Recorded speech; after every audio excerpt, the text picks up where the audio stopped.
Hi guys! Today I'm cooking chicken porridge for our lunch.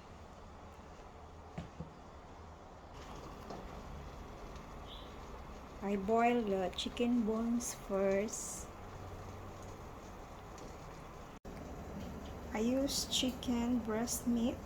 I sprinkle with salt and pepper. And I want to cook this into the boiling chicken stock.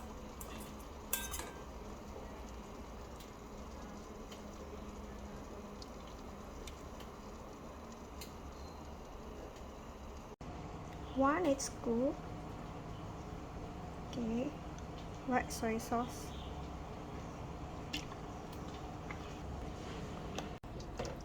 Okay, start boiling our rice using the chicken stock.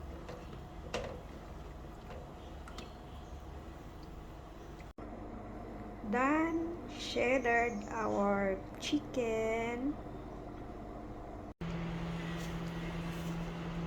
We add salt.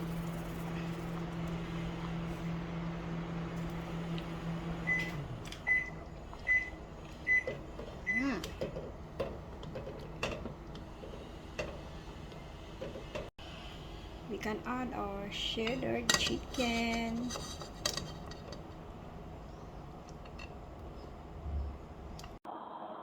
Sprinkle with sesame oil.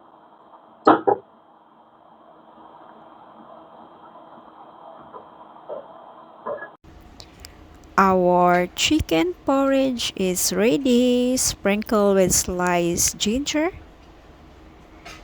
spring onion. You can add some chilies if you like. Okay guys, that's all for today. Thank you for watching. Bye bye.